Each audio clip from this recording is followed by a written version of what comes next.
Hey guys, Xaryu here, and today I'm going to walk you guys through what I believe to be the best in slot PvP gear list for Phase 1 in World of Warcraft. So we have the Dueling Tournament coming up in, I think October 17th is the pre-qualifiers, okay? So I'm getting as close to this just this BIS list, not even pre-raid BIS, but BIS list for Phase 1 in World of Warcraft. Here I'm using Classic Wowhead's Gear Planner for an Undead Mage. If you guys want, you can go to this link and plan out every single item that you want to actually acquire as well. But I'm going to be walking you guys through what I think to be the best in slot PvP list, okay? So you can click on a Helm, you can sort by phase as well, okay? So you only want to pick within Phase 1. So just right away, since I already have Netherwind Crown, I'm going to equip Netherwind Crown. There's potentially going to be 2 gear sets, which you guys will see later in this video, with 2 different paths that you could potentially go with, but I'm going to go with Netherwind Crown over Arcanist. Arcanist is actually a little bit better, I think, because it has the 1% spell hit, but since I have Netherwind Crown already, bada bing, bada boom, we're equipping it. In PvP, guys, you want 2% hit from your talents, so that first talent that I talked about in my specking video, and then 1% hit from gear. So we need at least 1 item with 1% hit. Okay, so you could either go with Arcanist Crown or with Banthok Sash. Banthok Sash is going to allow me to have that 1% hit, so I can get to hit cap in PvP. You want at least 3% hit, 2% from the talent, 1% from the gear. So I am going with the Banthok Sash here and the Netherwind Crown. I could go with Mana Igniting Cord, however, and then get Arcanist Crown either way for those 2 pieces. But like I said, since I already have this in my character in-game, I can actually show you right here. Boom! Netherwind Crown. I'm out here farming the Tidal Charm. Come on, can you imagine if it spawned right now while recording? Okay, it's not. Anyway, Netherwind Crown and Banthok Sash to get that 1% hit. Moving on. The necklace. The necklace, there's pretty much one necklace that comes to mind, and that's Choker of the Fire Lord off of Rag. 34 spell damage and healing, 7 int, 7 stam, just insane. The only other necklace of the pre-raid BIS is the one that gives you that 1% hit, but I wouldn't necessarily recommend it because it gives no spell power, and we only want 1 item with 1% hit, and we can already grab that, and so that's Star of Mystaria. So I would say that Choker of the Fire Lord is the best in slot item there. With the shoulders, I mean, we really only have 2 epic options, Arcanist or Flame Core. I would think Arcanist, just Intellect, Stamina, Shadow Resist, which is really good against Shadow Priests and Warlocks, which are the 2 hardest matchups for Mage, maybe along with the Druid as well. Gives you MP5 and the damage, 100% going to the Arcanist Mantle here. The Cloak, Saffron Drape from Onyxia, just Stamina, Intellect, Frost, and Arcane Resist, and the spell damage. Guys, for PvP, you want a ton of Stamina, a ton of Intellect, and a ton of spell power. That's pretty much the priority, right? You want that Stamina. You don't want any pieces without Stamina, so just keep that in mind, okay? You need to maximize your HP pool so that you have enough life to survive a one-shot from a rogue. If you survive the one-shot and you live, guess what? You can sheep him, reset, band-aid, and then he can never get to you again. All you have to do is live as a mage, and you win so many of the matchups. So Stamina is going to be critically important. For the chest piece, keep in mind we don't have tier 2 out yet. We're going into Arcanist Robes, Intellect, Stamina, Spirit, Fire Resist, and Spirit's not bad either. And then the spell damage and healing. The reason Spirit's not bad, it's not as good as Stamina. It's probably not quite as good as Intellect or spell power, but Spirit does have some value, right? Allowing you to regen quicker out of combat when you're kiting in a longer duel, Mage versus Mage, Mage versus Warlock, or Priest potentially, and the Spirit mana regen in combat, super, super nice. Okay, so we're gonna go with the glove slot now. A lot of this is pretty basic. We have a couple good gloves here in Phase 1. I'm going to go with the Arcanist gloves on this slot as well. The reason I wouldn't be going with another glove is because we do want that 5 set for Arcanist, and the leggings are going to actually be the tier 2 leggings to get the 1% extra critical strike, the 30 spell damage and healing, and just overall slightly better stats than the Arcanist leggings, okay? So we're going to go with the Netherwind leggings, which means we only have the 3 set right now built from the Arcanist robes, Arcanist gloves, and Arcanist mantle, which means we're going to need to complete that 5 set as soon as possible. So for the wrists, we're going to get another Arcanist piece. We're at 4 out of 5, right? So it's Stamina, Intellect, Spirit, MP5, and damage and healing. Super, super nice. I'm just thinking right now, what if Tidal Charm spawns in game? I'm dead? Are you kidding me, man? How did I die? Mid-video, true. Okay, we're gonna have to kill that guy afterward. Unbelievable. Unbelievable. Drewby, where did you go? Oh my, Drewby! Mid-YouTube video, are you kidding me, man? Oh, you're so dead after I record this video, Drewby. Get out of here, man.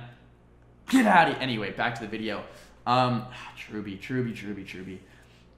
For the boots, we're going with the Arcanist boots. I'm a little upset right now. 1% crit, okay. Spirit, stamina, intellect, shadow resist. Shadow resist, so good. Because, like I said, Shadow Priests and Warlocks are going to be your hardest, or some of your hardest duels as a mage. So this is going to complete our gear set. We're at the 5 set for Arcanist Mantle, getting the 10 magical resistance decrease on your targets, and the 18 spell damage from the 3 set. And then the Netherwind Crown and the Netherwind Legs, the Banthok Sash for the 1% hit. Like I said, you could swap out the Netherwind Crown with the Arcanist Mantle for the 1% hit and then go with the Mana Igniting Cord instead. That would probably be slightly better, but since I already have the Tier 2 Helm, I'm going to this one instead. Finger 1 for PvP. There's a couple different options here for the ring. I think for PvP, Seal of Archmage is guaranteed, like definitely best, right? You have all the resistances, you have the MP5, you have the stamina, the intellect, and the spirit. This ring is insane. The only thing it doesn't give you is the spell power, right? So in PvE, this is not quite as good in raids and stuff like that. But in PvP, with the resist, the stamina, and the MP5 is just unparalleled. The second ring, you could either go with the Band of Sulphurous from Rag, lots of stamina, lots of intellect, a little bit of spirit, or you can go off the ring from Onyxia, which I'm looking for right now. It's the Onyxia quest from Turning in the Head, and that is, I believe, this guy right here. And this gives you 12 stam, 12 int, spirit, fire resist, and 1% crit, which that 1% crit is super nice in PvP as well. So that's going to give you a little bit more value, I think, than the Band of Sulphurous, giving you just a bit more intellect. So I would say the Dragon Slayer Signet and the Seal of the Archmagus. Magus. Yes, Magus. There it is. So that's almost it. We're going to leave the trinkets for the end of the video. For the weapon, Mage Blade, off Gold Mag. Still going for this guy. I heard Zico got this recently. I'm a little jelly, okay? Gotta go with the Mage Blade. Hopefully next week in Molten Core, boys. Please. Please. For the Offhand, so this is pretty good, right? Actually, we'll do Wand first. Unfortunately, there's no epic wands that are super good. We have the Crimson Shocker with 10 int, 10 fire resist, but it doesn't give any stamina. We have the Bone Creeper Stylus, which a lot of people would probably put as their Bissless, but I would argue that there is one better one, and that's the one I currently have in the game, called Storm Rager. Storm Rager, it's from a Long Quest in EPL, 5 int, 8 stamina, 1.3 speed, so you can get the wands off very quickly. I would say this is the Phase 1 Bis Wand for PvP. I already have it in game. Droopy! Forgot about you, man. Storm Rager right there. So that's good. And then for the Offhand and the trinkets, these are a bit harder, like I said, because, let's tab back into the game, actually, because you have your main Offhand, you have Skull of Impending Doom, you have the Celestial Orb, you have the Furbolg's Medicine Pouch. I've already farmed all of those, but you're going to need to be swapping between Offhands in combat and PvP. So there's many Offhands you need to farm. Maybe I'll do a whole other video on best in slot trinkets, Offhand, stuff like that, but for your main Offhand, right, so the one that you're not swapping out, like Ancient Cornerstone Grimoire is great. 15-minute cooldown, Summon Skeletons, fantastic. Same thing with Book of the Dead. But I'd say for your main Offhand, assuming everything else is on cooldown, let's go with the Fire Runed Grimoire.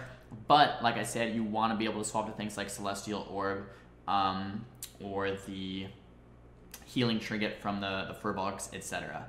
Okay, so we're going to go with the Fire Runed Grimoire there. The Trinket, and this is the same thing with the Trinkets, guys. So tabbing back into game, we have, you know, a couple different Trinkets. Actually, they're all in my bank right now, but I have, like, probably at least 10 different trinkets. I'm swapping between out of combat using trinket menu or item rack to swap through the trinkets. I have Arcanine Dragonling, you want Arena Grandmaster, Barov's Peasant Collar. Let's see, I have the Beast and Briarwoods, what I have equipped right now, but you want the Ice Reflector, the Flame Reflector. I have all of these on my character right now, so you want to be able to just swap through these as you are dueling. A lot of these require engineering as well, but as the non-swapped trinkets, like the trinkets that you just want on all the time, I think I'm gonna have to go with Toep. because the 1 minute 30-second on-use trinket is just insane amounts of burst. You should be able to burst down a priest or a warlock with this trinket a lot easier. And then for the trinket 2, I mean, probably just Briarwood for the 29 extra spell power, but you can make a lot of arguments here for Lifestone to keep yourself alive versus a rogue. You could make an argument for a lot of the different trinkets, like Defender of the Timbermaw, swapping to Arcanite Dragonlord, using it, blah, blah, blah. So I don't want to spend too much time on the trinkets, because essentially what you want to do with trinkets, guys, is swap trinkets depending on what's on cooldown consistently. You can only swap trinkets out of combat, so you would sheep your enemy, boom, swap it with trinket menu. As soon as you drop combat, it's queued up, boom, it'll swap trinkets. Then out of that sheep, you have a new trinket. You kill the guy with the new trinket. Guess what? He uses another cooldown. Maybe it's a paladin, he uses bubble. Shaman, he uses, you know, a lot of his mana healing. Guess what? You reset him, sheep him, back to full HP, but now he has no mana. You'll eat and shrink back up, swap your trinket, kill him with a new trinket. So it's this consistent trinket swapping to force enemy cooldowns, but you have another trinket lined up to then kill them with your new trinket. So that's why I don't even want to go too into depth with best in slot trinkets. This is the best in slot gear list, guys. We're going to end with 3390 health, okay? And that's without 100 HP to Helm, 100 HP to legs, 100 HP to chest, 9 stamina to bracers, like all that kind of stuff, right? That's no enchants at all. Okay, so we're actually going to be closer to probably a bit over 4,000 life. 6,300 mana, which is fantastic. You'd be a bit higher if you were a gnome. You're going to have 294 spell damage, which is insane for a PvP set. That's not even like PvE, right? This is like full stamina stacking. Like, you don't even have spell power on your rings or anything like that. So it's like insane amount of spell damage.